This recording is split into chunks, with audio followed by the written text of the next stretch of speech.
यूँ तो सूर्य ग्रहण और चंद्र ग्रहण दोनों ही खगोलीय घटनाएं हैं।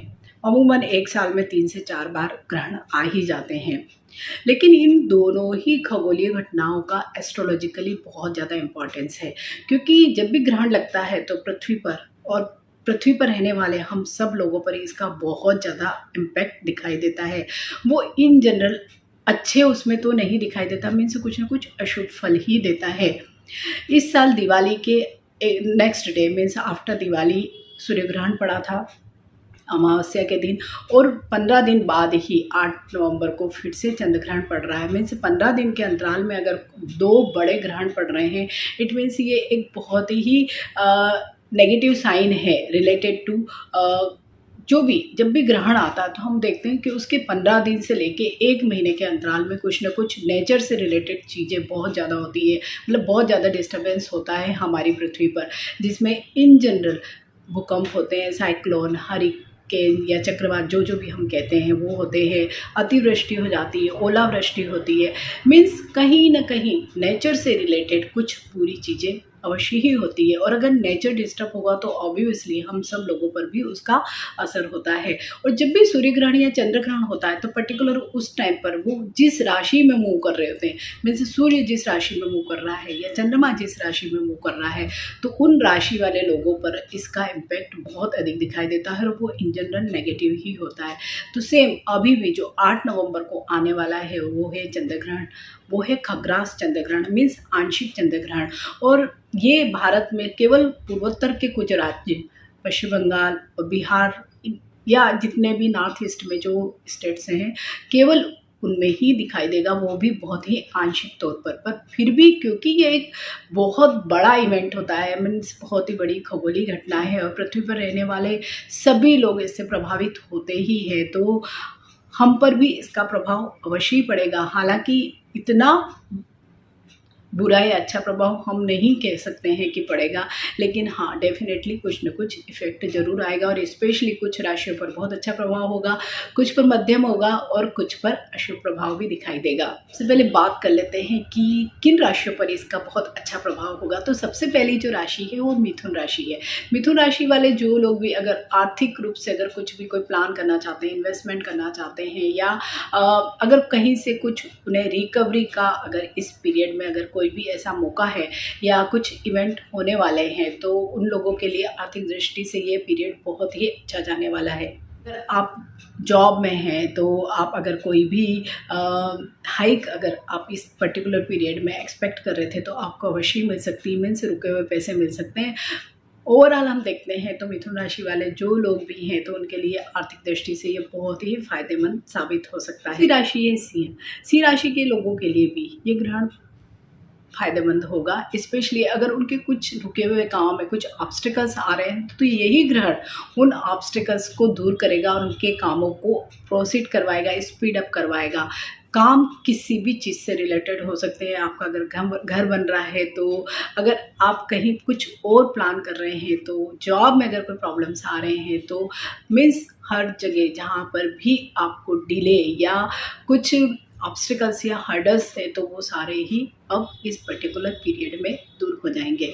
वृश्चिक राशि के भी जो लोग हैं उनके लिए भी बहुत ही फायदेमंद साबित होगा, क्योंकि उन लोगों को अगर नौकरी या व्यापार में अगर कुछ नया करना चाहते हैं तो पर्टिकुलर इस पीरियड के बाद मीन्स 8 नवंबर के बाद वो देखेंगे कि चीज़ें बड़ी जल्दी से हो रही है, या जो भी कुछ चीज़ें उनकी रुकावटें आ रही थी तो उन सब में भी उनको बहुत ही फ़ायदा दिखाई देगा। मीन्स सारी चीज़ें उनकी आसानी से बनने लगेगी। कुंभ राशि के भी जो लोग हैं तो उनके लिए भी बहुत ही अच्छा पीरियड है आफ्टर 8 नवंबर। मीन्स ग्रहण का जो भी प्रभाव कुंभ राशि के लोगों पर होगा वो बहुत अच्छा होगा।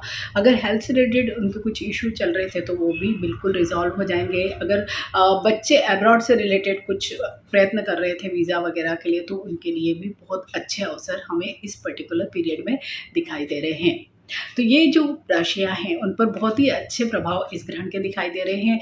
वहीं मेष राशि एक ऐसी राशि है जो भरणी नक्षत्र में ही ये ग्रहण पड़ रहा है, तो मेष राशि के जो भी लोग हैं तो उनको बहुत ही अधिक सावधानी की ज़रूरत है। स्पेशली हेल्थ से रिलेटेड इश्यूज को लेके उन्हें बहुत अधिक सावधान रहना होगा। अगर वो ड्राइव करते हैं तो बहुत सावधानी से ड्राइव करें। मानसिक स्थिति उनकी इस पर्टिकुलर पीरियड के बाद महीने भर तक एटलीस्ट हम ग्रहण का जब भी प्रभाव देखते हैं तो 15 दिन से लेके 1 महीने तक का पीरियड थोड़ा सा कठिन होता है। तो इस पर्टिकुलर पीरियड में अगर वो मानसिक रूप से स्थिर रहें, किसी भी चीज़ की बहुत ज़्यादा चिंता या तनावग्रस्त न रहे, तो ये पीरियड उनके लिए ठीक साबित हो सकता है। इन्हीं लोगों को, मेष राशि के लोगों को जो भी फैमिली रिलेशनशिप्स हैं, मीन्स पत्नी के साथ, पति के साथ, बच्चों के साथ, पेरेंट्स के साथ, भाई बहनों के साथ थोड़ी सी सतर्कता रखनी बहुत ज़रूरी है। वाणी पर नियंत्रण रखना इन लोगों को बहुत ही ज़रूरी होगा, क्योंकि इनके मूड स्विंग्स बहुत होंगे और मूड स्विंग्स की वजह से कभी बहुत अच्छे मूड में तब तो वो राजा की तरह होंगे, और कभी जब उनका मूड ख़राब है तो वो अपशब्द बोल सकते हैं, उससे उनके रिश्तों में बहुत खटास आ सकती है। और यही इस तरह की जो छोटी छोटी चीज़ें, जो तनाव होंगे, वो उनकी मानसिक स्वास्थ्य पर बहुत असर डालेंगे। तो सिर्फ मेष राशि के लोगों को अपनी वाणी पर अगर नियंत्रण रखते हैं, कोई भी अगर बड़ा डिसीजन है तो थोड़े से दिनों बाद अगर लेते हैं तो बहुत अच्छा रहेगा।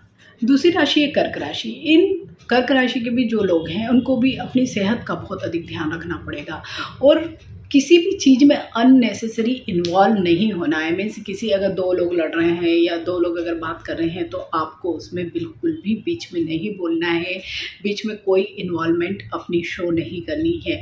मीन्स अगर आप इस पीरियड में जैसे आप चल रहे हैं वैसे ही, जस्ट जैसे कि फ्लो विद टाइम वैसा वाला ही अगर आप रखते हैं तो बहुत होगा, अदरवाइज आपके कार्य क्षेत्र में आपको परेशानियां आ सकती है। दूसरी बात, अपनी सेहत का आपको अवश्य ही ध्यान रखना होगा। बहुत छोटे छोटे से ही इश्यूज होंगे, लेकिन वो फिर भी आपकी समय और ऊर्जा को बर्बाद कर सकते हैं। तो पर्टिकुलर आप लोगों को अपनी सेहत पर बहुत ही अधिक फोकस करनी होगी। राशि है तुला राशि। इन लोगों को भी सावधानी की जरूरत है, और स्पेशली आर्थिक क्षेत्रों में इन्हें कोई भी ऐसा कोई निर्णय नहीं ले लेना है कि जहाँ से इन्हें कुछ किसी प्रकार का घाटा हो या कुछ नुकसान होने की संभावना हो। तो इन लोगों को भी थोड़ा सा फाइनेंशियली अगर ये अवेयर रहेंगे तो बहुत ही अच्छा रहेगा।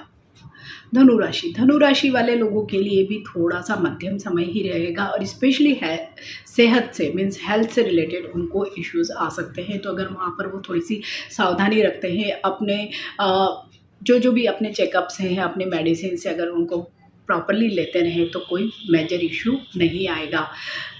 मीन राशि के लोगों के लिए भी थोड़ा सा प्रॉब्लमेटिक समय होगा, स्पेशली फाइनेंशियल इश्यूज उनके बहुत होंगे। ट्रेवल करते हुए थोड़ा सा वो अवेयर रहें, अलर्ट रहें तो बहुत ही अच्छा रहेगा। दो राशियाँ ऐसी भी है जिनके लिए ये समय मध्यम है, मीन्स ओके, ना अच्छा है ना बुरा है। तो पहली राशि है कन्या राशि।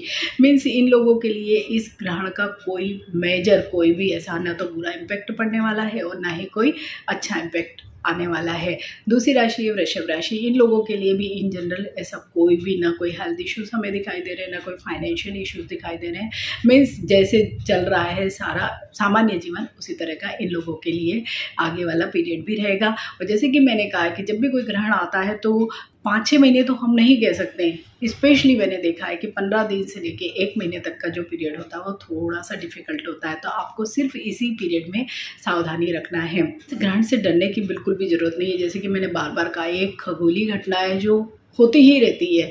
बस हमें थोड़ा सा 15 दिन से लेके 1 महीने तक के पीरियड में थोड़ी सी सतर्कता और सावधानी रखनी है, तो आसानी से आपका जो भी पीरियड है वो बहुत अच्छे से निकल जाएगा। Stay healthy, stay blessed. Thank you for watching. Bye.